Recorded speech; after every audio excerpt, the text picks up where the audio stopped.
Hello and welcome to Siyasat TV. I'm Sumayya Junaid Ahmed bringing you the news. Here are the headlines. The Union budget has set the pace for India to become Atmanirbhar. Pandemic didn't deter government from taking reforms for long-term growth, says Finance Minister Nirmala Sitharaman. Fresh term of Bombay High Court judge who delivered controversial verdicts reduced to 1 year. Operations continue at Chamoli Tunnel. Death toll rises to 38. Rahul Gandhi to address farmers at tractor rallies in Rajasthan's Ajmer. Safety of women is my top priority, says Mayor G. Vijaya Lakshmi. Pharma student never raped by auto driver, girl hoodwinked, coughs to escape parents' anger. Joe Biden's administration to lift blacklisting of Yemen's Houthis. France, Germany and United Kingdom warns Iran over uranium metal production. Let's begin with our top story. Finance Minister Nirmala Sitharaman today said that ongoing COVID pandemic did not deter the central government from taking measures for reforms that are necessary for sustaining long-term growth for this country. Ms. Sitharaman, while replying to the discussions on union budget in Rajya Sabha on Friday, slammed the opposition and accused them of constantly alleging a false narrative that the government only worked in cronies and said several of the centre's schemes were for the poor. She also said Union Budget 2021 to 2022 is the instrument through which Atmanirbhar Bharat to be attained and asserted that the government is also looking at long-term sustainable growth. Pandemic, and even as the pandemic is probably reviving in some countries, the second wave is coming in some countries, because we had an approach which was very spearheaded from the front by the Prime Minister himself. We've had a kind of retraction in the pandemic. The death rates are the lowest in the world. Active cases have come down. In a way, I can state with a bit of hesitation, because the pandemic is unpredictable, we have actually managed to bend the curve. And as a result, the revival of the economy looks lots more sustainable, and this budget therefore gives the necessary impetus. Now, very many members have spoken on the contents of the budget, and therefore the debate was lots more meaningful, and some of the points raised by the members I will certainly give answers to, and also reflect on some other thoughts which have come from various different members. But before I get into the specific issues raised, and before I get to replying on the specific issues, I think what I want to highlight is, as I said at the beginning, stimulus plus reforms. An opportunity has been taken out of the pandemic situation. A challenging situation of the pandemic did not deter the government, did not deter us from taking up reforms which are going to be necessary for sustaining a long-term growth for this country. And as a result, very many steps were taken out and announced even during the Atmanirbhar package announcements, and in this budget we have kept the pace up and announced measures. Moving on to our next story, Finance Minister Nirmala Sitharaman today launched a scathing attack at critics who have accused Narendra Modi government of crony capitalism, ignoring the poor and misleading and mishandling the farmers' protest against the agricultural laws. Ms. Sitharaman singled out the Congress and Rahul Gandhi, whom she said was becoming a doomsday man for India. Mr. Gandhi has repeatedly attacked the centre on multiple issues, including farmers' protest and the India-China border standoff in the past weeks and months. Who are our cronies? Our cronies are common janta, people of the country, Ms. Sitharaman said in the Lok Sabha ahead of her reply to budget-related questions. And a Bombay High Court additional judge who had delivered two controversial verdicts in sexual assault case was on Friday given a fresh one-year term as an additional judge instead of 2 years as recommended by the Supreme Court Collegium. Justice Pushpa Gendiwal's fresh tenure would be effective from today. Her earlier tenure as additional judge was to end on Friday. Last month, the Supreme Court Collegium had withdrawn its approval to the proposal for the appointment of additional judge Justice Gendiwala as a permanent judge of the court following her two controversial verdicts. The Collegium had recommended that she will be given a fresh term as an additional judge for 2 years, but the government issued a notification on Friday saying she has been given a fresh term as an additional judge for only 1 year. 12 activists had filed a review petition on last year's ruling of the Supreme Court terming the anti-citizenship law protest held at Shaheen Bagh to be illegal. The three-judge bench reiterated that public places cannot be occupied for protest and that public protest must be in designated areas alone. Dissent and democracy go hand in hand, the top court had observed in its October 2020 verdict, stressing that protests like these are not acceptable. Actor-activist Deep Sidhu, who was arrested by the Delhi police in connection with the violence of the Red Fort on Republic Day, was taken to iconic monument as a part of investigation in the case. Before taking him to the Red Fort, the crime branch of the Delhi police also took Deep Sidhu to the route that they took to reach the Red Fort on 26th of January. According to the Delhi police, both Iqbal Singh and Deep Sidhu were shown the route that they took to reach Red Fort on the Republic Day when the capital city had witnessed widespread violence during the farmers' tractor rally. Congress MP Rahul Gandhi will address a tractor rally today in Rajasthan's Ajmer district in the second leg of a statewide yatra in support of farmers protesting the agriculture laws. He will address thousands of farmers, many of whom will be seated in tractors at the event at Kishangarh.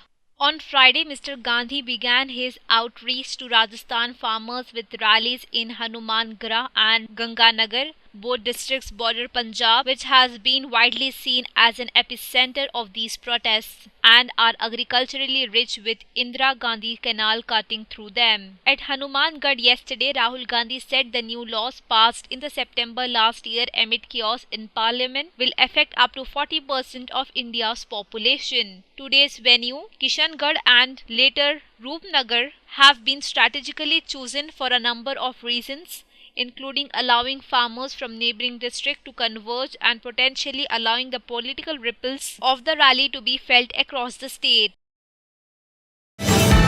Union Road Transport and Highways Minister Nitin Gadkari on 12th of February launched India's first ever diesel to CNG converted tractor. Union Ministers Dharmendra Pradhan, Purushottam Rupala and retired General V.K. Singh were also present at the launch. This CNG tractor has lowest pollutant and also economical. Mr. Gadkari said a farmer spends around Rs 3,50,000 for transportation and for farming they spend around Rs 2,50,000 to purchase diesel. So through this they will save around 55% of this amount. They will be able to save Rs 1,50,000. This tractor is cost effective and pollution free. चलाता है साल भर, तो जो दिन और रात transport करता है, यूज करता है, उसका 3.5 लाख रुपए का डीजल साल में लगता है, और जो खेती में करता है वो कम से कम 2.25 से 2.5 लाख रुपए का डीजल खरीदता है. तो इसमें डायरेक्ट 55% सेविंग है, यानी जो 3 लाख रुपए खर्चा आता था उसमें 1.5 लाख रुपए साल का बचत है. और आपने ये ट्रैक्टर अब धर्मेंद्र जी जब चालू किया तो देखा होगा इसमें डीजल का कोई धुआं नहीं है, पोल्यूशन नहीं है, और ये कॉस्ट इफेक्टिव है, pollution free. Rescue operations continued at the tunnel at Joshimath of Chamoli district today following the glacial burst and flash floods. SDRF, NDRF, ITBT and other teams are carrying out the operation. Around 38 people have died in the incident so far and more than 160 are still missing. A flash flood hit at the district on 7th of Feb after the glacial burst.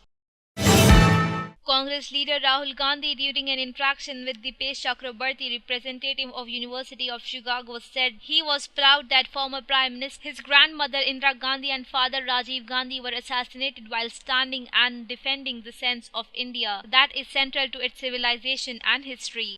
Listeners getting a sense of you as a human being, I was going to ask you, why didn't that deter you from joining politics? I mean, your father, everybody was told, we grew up hearing, was an unwilling entrant into politics. Were you an unwilling entrant into politics? We defend a certain political idea and philosophy.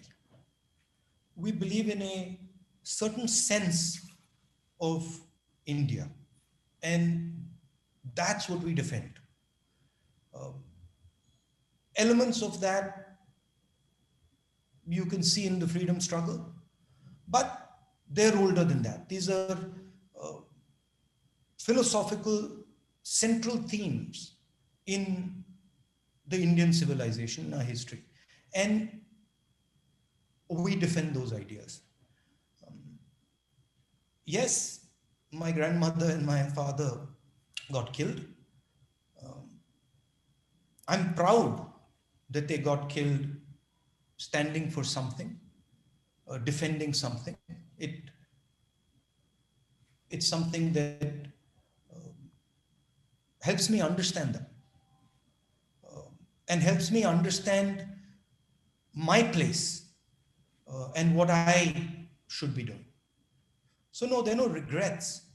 And as I've gone further in this journey, Well, Prime Minister Narendra Modi wished Happy World Radio Day to all radio listeners today. Every year, World Radio Day is celebrated on 13th of February. This year, it is the 10th anniversary of the World Radio Day. Prime Minister Narendra Modi tweeted, "Kudos to all those who keep radio buzzing with innovative content and music. This is a fantastic medium which depends on social connect. I personally experienced the positive impact of radio thanks to Man Ki Baat. The UNESCO this year has called on radio stations to celebrate World Radio Day through 3 sub-themes: evolution, innovation and connection." Bollywood actor Sonu Sood again came forward to help needy during the time of COVID-19 pandemic. He took the initiative of distributing e-rickshaws to poor. On this occasion, he handed over the e-rickshaw to 8 needy people in Punjab's Moga. He said, "This is my small contribution to help those who are in need. We are doing it in the whole country." शहर तो शुरुआत करनी बड़ी important है और इसलिए e rickshaw सबको दे रहे हैं हम लोग ताकि इनको एक साधन मिल सके, एक ज़रिया मिल सके खुद पे पैरों पर खड़े होने का, ताकि अपनी फैमिली का ध्यान रख सकें. So I think just small contribution from my side कि इन लोगों को एक कॉन्फिडेंस आ सके कि किस तरह अपने पैरों पर खड़े होना है. तो आई थिंक उसके लिए मोगा से शुरू किया है. हम पूरे देश में बांट रहे हैं, सब स्टेट्स में बांट रहे हैं. करीबन 100 से 150 से शुरुआत हो रही है, पर शुरुआत में मोगा से करना चाह रहा था क्योंकि मेरा अपना शहर है. बड़ी अच्छी लग रही है इन लोगों के चेहरे पर ये खुशी देखकर, और ये कहूँगा हमेशा खुश रहें और अपनी ऐसी तरक्की मिलती रहे उनको. सोने की बात करें किसान आंदोलन की, तो उसको आप किस निगाह से देखते हैं? देखिए, अभी जो है मैं पहले भी इसके बारे में बात कर चुका हूँ, बट मैं यही कहूँगा कि जो भी है एक हल निकले. मैं हमेशा बोलता हूँ हल का हल निकलना बड़ा ज़रूरी है, और इसका हल निकले जो भी उन लोगों के लिए अच्छा है, उनकी मांगों को सुना जाए. सरकार की भी जो तरफा है उसको भी सुनना बड़ा ज़रूरी है, क्योंकि सरकार भी उनके लिए अच्छा ही चाहेगी. पर मुझे लगता है कहीं बैठकर कुछ ना कुछ रास्ता ज़रूर निकलना चाहिए, ताकि जो लोग इतने परेशान हो रहे हैं. Let's bring you the latest on the COVID figures in the country. India's COVID-19 tally case load crossed 1.8 crore mark with 12,143 new COVID-19 cases and 103 deaths reported in the past 24 hours. Remember, this is the government data shared by the Health Ministry coming up early this morning amid concerns of the third wave. More than 11,395 people successfully fought off the viral disease, taking the overall recoveries to 1.6 crore. The country now has 1,08,92,746 cases and more than 1,55,000 lives lost due to COVID-19, whereas Telangana recorded 143 new COVID-19 cases and 0 fatality. Over 77 lakh healthcare and frontline workers have received the first dose of the vaccine till Friday. Union Health Ministry on 12th of February informed that 33 people have been hospitalized post-vaccination so far, of which 21 people have been discharged and 10 have died. Percentage of the hospitalization as against the total vaccination constitute 0.004%. Mandeep Kumar Bhandari, Joint Secretary of Union Health Ministry, said the new event of the hospitalization reported in the last 24 hours is a case of anaphylaxis which was treated at Mushirabad Medical College and Hospital in West Bengal and has been since discharged from the hospital. जो hospitalisation यानी कि hospital के अंदर जिनको चिकित्सा देने की आवश्यकता पड़ी, ऐसे टोटल केस 33 रहे अभी तक, जिनमें से 21 को उपचार के उपरांत डिस्चार्ज कर दिया गया और जो अभी भी ट्रीटमेंट ले रहे हैं वो 2 लाभार्थी हैं। अभी तक 10 मृत्यु अस्पताल में रिकॉर्ड की गई हैं और जो हॉस्पिटलाइजेशन की दर रही है वैक्सीनेशन के मुकाबले में वो रही है 0.0004%। पिछले 24 घंटे में एक नया ऐसा केस जो कि AEFI जिसको कहते हैं वो रिकॉर्ड हुआ है, जो कि एनाफाइलैक्सिस का केस है। इसको मुर्शिदाबाद मेडिकल कॉलेज और हॉस्पिटल में वेस्ट बंगाल में इसको चिकित्सा दी गई और उसके उपरांत इसको Let's shift our focus to Telangana, where Hyderabad Mayor Gadwal Vijay Lakshmi on Friday said that her top priority would be safety of women and civic works in the city. Addressing a press conference at Telangana Bhavan, she said that though she had worked as a corporator for 5 years, she need to learn about the functioning of the corporation. Vijay Lakshmi said that she would visit slums and know the needs of the poor bastis along with Deputy Mayor M. Srilatha Reddy. The mayor said that the city has undergone many changes and added that she would strive to make the city world-class as per the vision of Chief Minister K. Chandrasekhar Rao. She said that they would have meetings and take up development work in a speedy manner. Alright, second phase of COVID-19 vaccination drive began in Telangana today at Gandhi Hospital. Director of Medical Education Ramesh Reddy, who had received the first shot, has been administered with the second dose. TIMS Director Vimala Thomas has also received the second dose of the vaccine. The process of distribution of vaccine is underway at 140 centers across the state. The first phase of the vaccination distribution program began on 16th of January, and all those health workers who received the vaccine shot in the first phase will be given the second dose of the vaccine. It is notified the same vaccine will be given to the people in the second phase. Officials asked the health workers who have not received the vaccine in the first phase can get it by 25th of February. They also made it clear that no first shot of the vaccine will be given to the health workers later. 2 students from Mulugu died on road accident when bike rammed into flyover works near Kothaguda Junction in the wee hours on Friday. The victims, identified as 23-year-old Vinay Kumar Reddy and 20-year-old Sunny Ram Reddy, were the natives of Magampet of Mulugu district. According to the police, the 2 students who were pursuing B.Tech were residing at Hastinapuram in LB Nagar. On Thursday night, the duo went to Durgam Cheru Cable Bridge, and while returning home, their bike crashed into flyover works near Kothaguda Junction. The police rushed to the place and shifted them to the hospital, where the doctors declared them dead. The bodies were shifted to a hospital for autopsy. The police registered a case and launched an investigation. In a dramatic twist in the case where B Pharmacy student was allegedly kidnapped, gang raped and abandoned by an auto rickshaw driver and few others near Yamnampet area in Ghatkesar Mandal near the city, was stated to be false. As per the reports, the girl was never raped by the auto driver and 3 others, and has cooked up the story to hoodwink the police to escape from the mother's anger, as she kept repeatedly calling the girl.